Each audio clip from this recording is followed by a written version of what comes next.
జిల్లా అడ్డాకుల మండలం కందూరు శ్రీ రామలింగేశ్వర స్వామి ఆలయ జాతర ఉత్సవాలు అంగరంగ వైభవంగా కొనసాగుతున్నాయి. గత వారం రోజుల నుంచి జాతర ప్రారంభం కాగా ఉమ్మడి జిల్లా నలుమూలల ప్రాంతాల నుంచి భక్తులు అధిక సంఖ్యలో వచ్చి రామలింగేశ్వరుని దర్శించుకుంటున్నారు. ఈ ఆలయం కోనేరు చుట్టూ కల్పవృక్షాలు ఆవరించి ఉండడంతో భక్తులు చాలా వరకు తరలి వచ్చి దర్శించుకుంటున్నారు. కాశీలో తప్ప ఎక్కడ లేని కల్పవృక్షాలు కేవలం కందూరులోనే ఉండడంతో రెండో దక్షిణ కాశీగా కందూరు పేరుగాంచింది. జాతర ఆవరణలో వందలాది సంఖ్యలో వ్యాపార సముదాయాలు, ఇతరార్థ సముదాయాలు నెలకొన్నాయి. భక్తుల సౌకర్యార్థం ఆలయ కమిటీ ఆధ్వర్యంలో అన్ని రకాల వసతులు సమకూర్చారు. రామలింగేశ్వరుని దర్శించుకుంటే అన్ని రకాల కోరికలు తీర్తాయని భక్తుల నమ్మకం. కల్పవృక్షాల కింద కూర్చొని వంట వార్పులు చేసుకుని అక్కడే పూజిస్తే అన్ని రకాల గ్రహ బాధ పీడలు తొలగుతాయని భక్తుల నమ్మకం.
లాస్ట్ పైన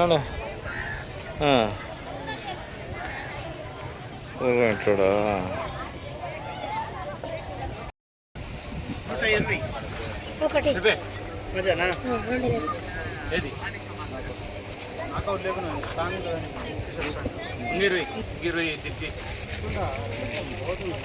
మాకు పని కానీ ఉంటుంది అట్లా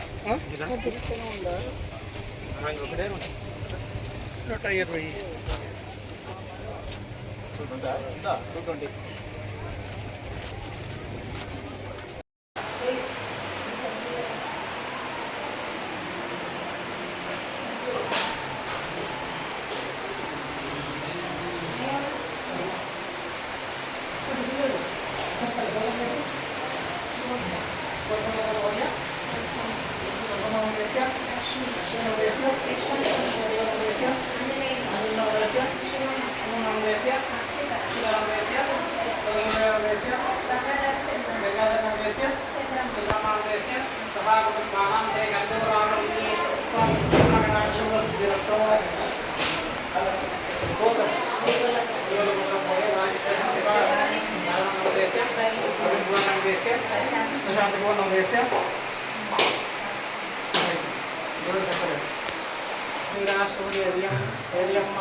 అన్ని పాటలు వెళ్తున్నాం.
ఓం గణానాం త్వా గణపతిగం భవామహే కవిం కవీనాముపమశ్రవస్తమం జ్యేష్ఠరాజం బ్రహ్మణాం బ్రహ్మణస్పదాన శృణ్వన్నోతిభిస్సీదసాదనం.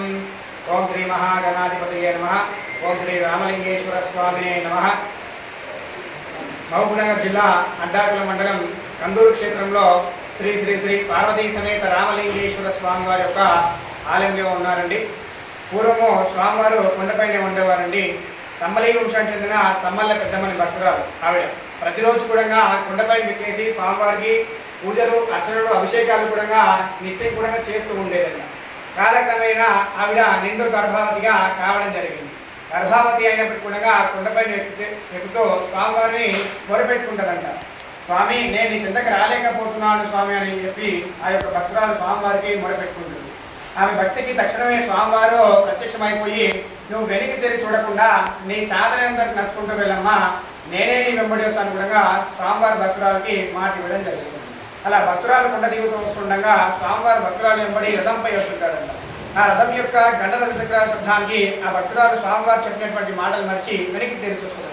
అలా చూసినప్పుడు రథానికి ఉన్నటువంటి 2 చక్రాలు 2 విభాగాలుగా విరిగిపోయేసి అక్కడి నుంచి వచ్చేసి ఒకటి స్వామివారి కింద పాన్మటంగా ఏర్పడింది, ఒకటి స్వామివారి కోనేరులో పడిపోయింది. ఆ భక్తురాలు ఇంకా అక్కడే శిలగా మారిపోయింది. భక్తురాలు పక్కనే స్వామివారి రథచక్రంలో నుంచి స్వయంగా నిలవడం జరిగింది. ఈ యొక్క ఆలయంలో 27 కదంబ వృక్షాలు కూడా ఉన్నాయండి. ఆ 27 కదంబ వృక్షాలు 27 నక్షత్రాలుగా మనం భావన చేసుకోవచ్చండి. కాశీలో ఉన్నటువంటి కదంబ వృక్షాలు మన కందూరు క్షేత్రంలో ఉన్నాయి కాబట్టి ఈ యొక్క ఆలయాన్ని దక్షిణ కాశీ కూడా అంటూ ఉంటారండి. కాశీ ఎంతెంత పుణ్యం వస్తుందో కందూరు వస్తే కూడా అంతే పుణ్యం వస్తుంది కూడా మా పూర్వీకులు మాకు చెప్పడం జరిగిందండి. ఆ యొక్క వృక్షాల కింద కూర్చొని భోజనం చేయడం కానీ, ప్రదక్షిణ చేయడం కానీ, ముడుపు కట్టడం కానీ అలా చేసినట్లయితే వాళ్ళ కోరికలు నెరవేరుతాయని కూడా మాకు చెప్పడం జరిగిందండి. స్వామివారికి పాల్గొన మాసంలో ద్వాదశి నుంచి స్వామివారి యొక్క బ్రహ్మోత్సవాలు అంగరంగ వైభవంగా జరుగుతాయండి. ఉగాది రోజు స్వామివారి యొక్క అలంకరణ కూడా చాలా బాగుంటుందండి. స్వామివారి యొక్క బ్రహ్మోత్సవాల నుంచి శ్రీరాముల వరకు కూడా అంగరంగ వైభవంగా జాతర జరగడం జరుగుతుందండి. స్వామివారి యొక్క ఆలయ చరిత్ర తెలుసుకొని, స్వామివారి మహిమ తెలుసుకొని తండోపతండాలుగా జనాలు రావడం జరుగుతుంది. ఇతర రాష్ట్రాల నుంచి కూడా రావడం జరుగుతుంది.